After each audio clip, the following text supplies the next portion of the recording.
Let's look at the anatomy of the acoustic guitar today.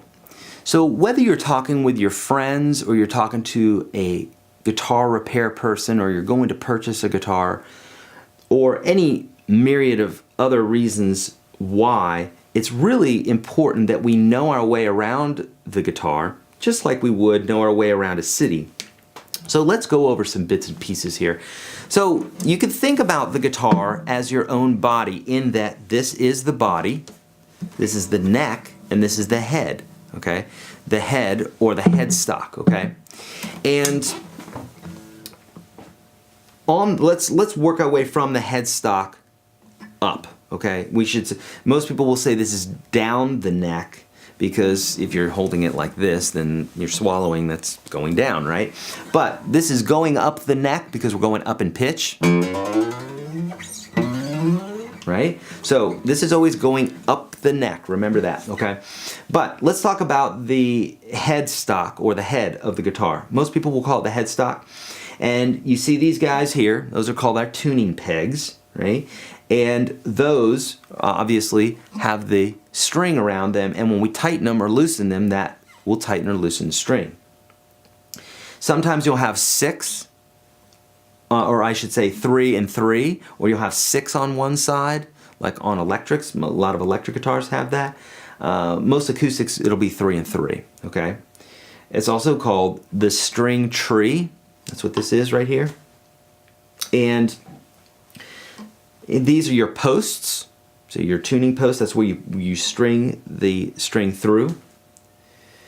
Underneath this little plate here is something called the truss rod, and although you don't see it, most acoustics and electrics will have a rod of steel that runs through the whole length of the guitar and can be adjusted inside here.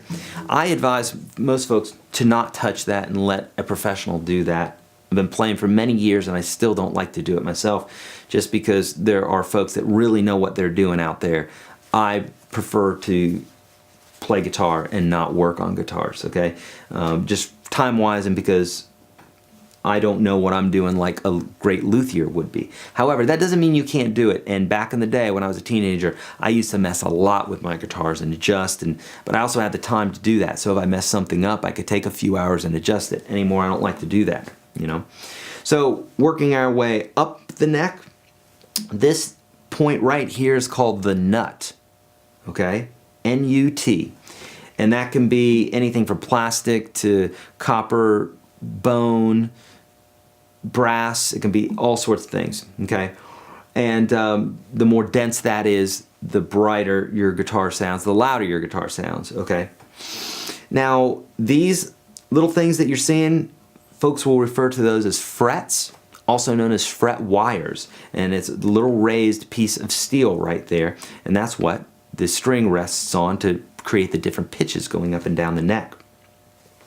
The markers are just that, they're markers, and you could think about them as lines in a road, okay? They don't tell you anything musical, really. This one right here tells you the octave. That's all right, you don't know what that is, that's okay. But that's the only thing that may tell you, basically, if this is an E, then this is an E up here as well. But other than that, these are just markers and they just tell you where you're at on the fretboard. So I can easily look down and grab this fret here and I know that that's the 5th fret without having to count so many frets. Easy enough, right? So it's basically just lines on a road, there's suggestions, and they help you to work your way around the fretboard. If they weren't there, you'd be sitting there trying to, if you were working up the neck, you'd have to count all the time, and the beat would be gone, and the phrase would be gone, and the moment would be gone, and you would have messed up. So this helps you move around the fretboard very quickly and very easily, okay? And also, from my vantage point here, I can actually see dots as well. So you probably have something similar on your guitar where you can just look straight down and see those dots. Because you may not be facing the guitar like this. Right now I can't see the front of my fretboard, so I can just look and see those dots easily, okay? Obviously this is the neck, which comes into the body here. This is called the top of the guitar. It's called the back, and these are called the sides, okay? We want to go one further. These are called the ribs, sound hole.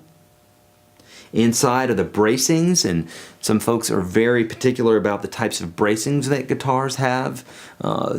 Some of them will make them more resonant, some of them will make them stronger, that sort of thing. This is called the pick guard. Some guitars have them, some guitars don't. Most do. Obviously the strings, and then to our bridge. Okay.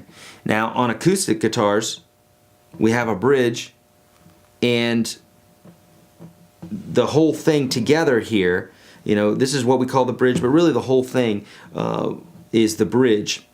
Okay. These are basically just buttons to hold your string in. Okay. Some people call them buttons, some people call them pegs.